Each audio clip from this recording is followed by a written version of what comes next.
Hello and welcome my dear friends, I welcome you all back to UPSC mindset with Veer. क्या UPSC 2025 के prelims के अंदर 2 सवाल cancel कर सकता है? और क्या है ये सबसे बड़ा कंट्रोवर्सी जो यूपीएससी के प्रीलिम्स के बाद जस्ट उभर के आया है एंड जिसकी वजह से बहुत ज्यादा पॉलिटिकल क्रिटिसिज्म हो रहा है on the government as well as on UPSC. कहा जा रहा है कि यूपीएससी जो है it is working on the lines of government. तो इतना बड़ा एलिगेशन लगाया जा रहा है यूपीएससी के ऊपर because of the steps it has taken in the UPSC prelims. और 2 बड़े सवालों के ऊपर यहाँ पर क्वेश्चंस उठाए जा रहे हैं क्योंकि यूपीएससी ने पिछले साल ही 3 सवालों को रद्द किया था और इस बार 2 सवालों को रद्द करने की मांग शायद उठ सकती है by some political parties of the South India. And इसी बात को यहाँ पर आज डिस्कस करने के लिए मैं ये वीडियो बना रहा हूँ क्योंकि यूपीएससी ने क्या किया है कि रिसेंटली उसने एक पर्टिकुलर क्वेश्चन पूछा था on within the paper that was associated with EVR. ठीक है, इनको प्यार से ईवीआर बोला जाता है एंड इनको सम्मान से पेरियार कहा जाता है। पेरियार मतलब leader, the brother, the father. Periyar मतलब वो एक टाइटल था जो ईवी रामास्वामी को दिया जाता था।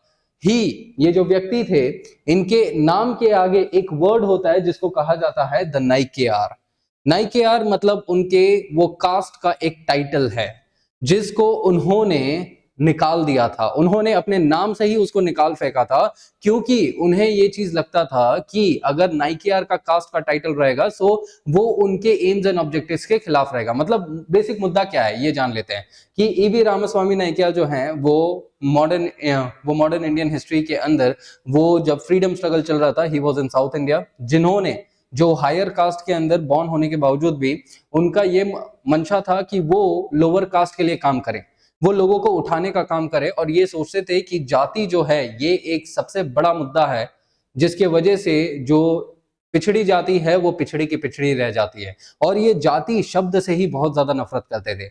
इसके लिए जो कास्ट को ये बिलोंग करते थे उस कास्ट का जो नाम था दैट वाज द नाइकार।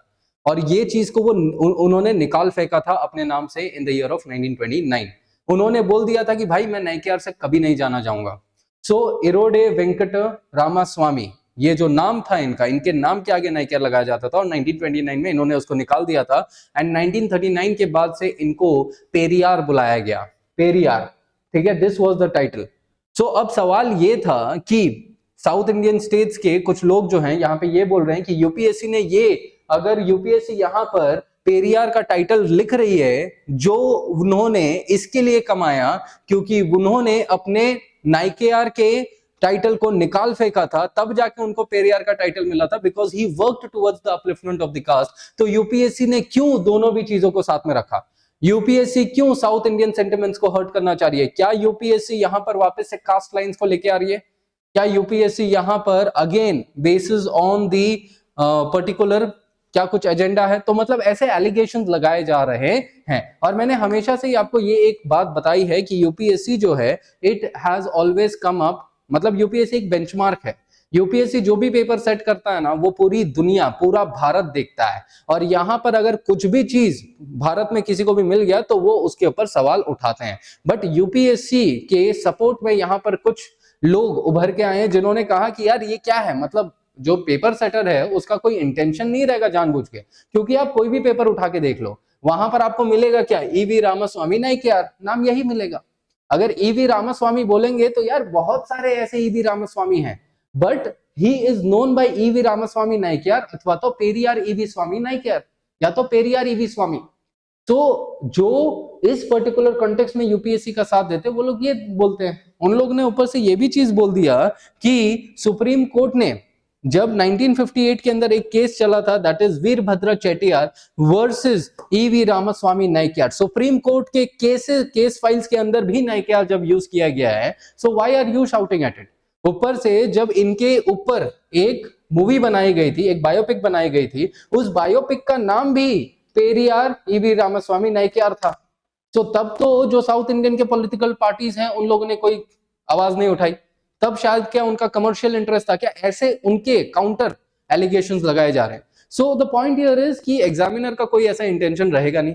अगर आप देखेंगे तो मेजॉरिटी ऑफ द बुक्स के अंदर यही नाम है एंड एग्जामिनर का वही इंटेंशन रहेगा कि भाई लोगों को पता होना चाहिए। शायद एग्जामिनर ये चीज चाहते होंगे कि जो नाइक्यार है लोग उसके बारे में भी जाने, जो पेरियार वर्ड है लोग उसके बारे में भी जाने। सो यूपीएससी का कभी वैसा मंशा रहा है नहीं। So I do not know from where these allegations come up, and UPSC एक रेप्यूटेड बॉडी है जिसके ऊपर आप ऐसी बातें, विवाद जो है वो खड़ा करना बहुत बहुत गंभीर चीज है।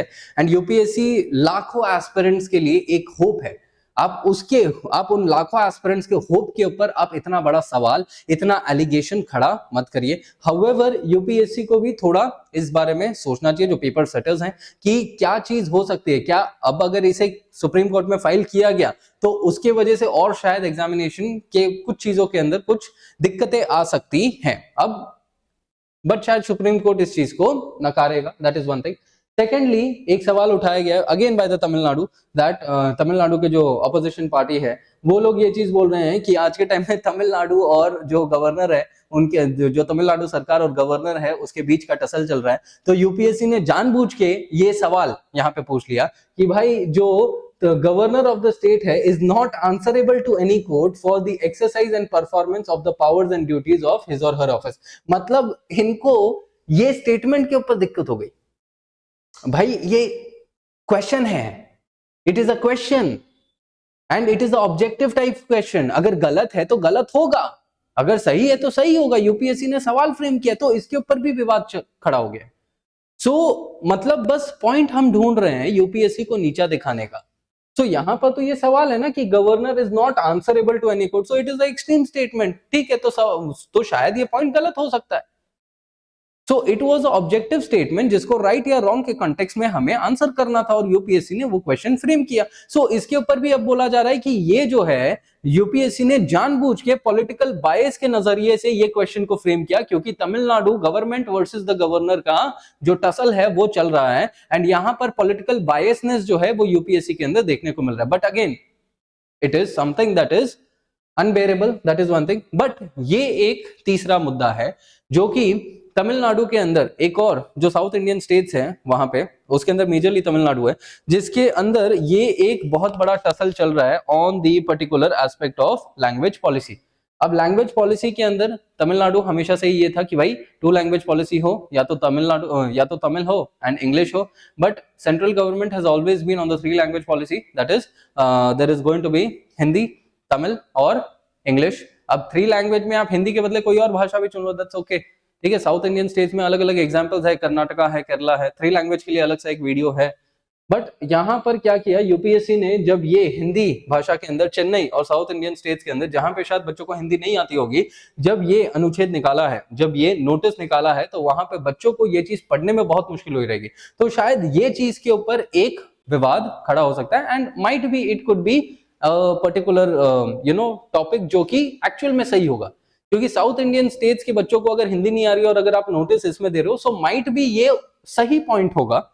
बट इसके ऊपर भी विवाद खड़ा हो चुका है एंड एलिगेशंस ओवर दिस कि वापस से यूपीएससी जो है वो गवर्नमेंट मोटिव्स को पूरी कर रही है।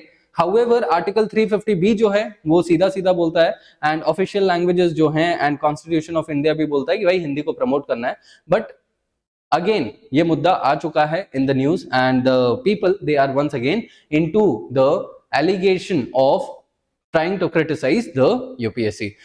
ये एक 3 लैंग्वेज फॉर्मूला वाला मुद्दा है। बट इसके बेसिस पे जो ऑपोजिशन पार्टीज है उनको एक पॉइंट मिल गया, उनको एक मुद्दा मिल गया कि वो केंद्र को क्रिटिसाइज करे, वो यूपीएससी को क्रिटिसाइज करे। लेकिन एक बात समझना बहुत जरूरी है, यूपीएससी अलग है, सरकार अलग है। सरकार का कोई रुख नहीं है यूपीएससी के ऊपर, ना यूपीएससी कभी सुनती है सरकार की। It is a constitutional body and nothing is above the constitution. UPSC only listens to the constitution of India, not even the government.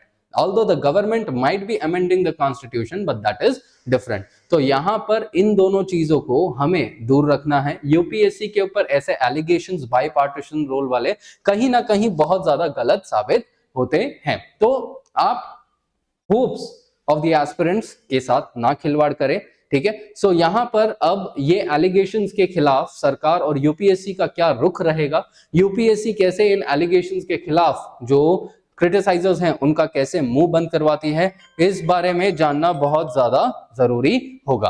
ठीक है। So with this I will thank every one of you for watching me. Do like, share and subscribe UPSC mindset with Veer. And साथियों, आप लोगों का प्यार बहुत जरूरी है। Take care, all the best and जय हिंद।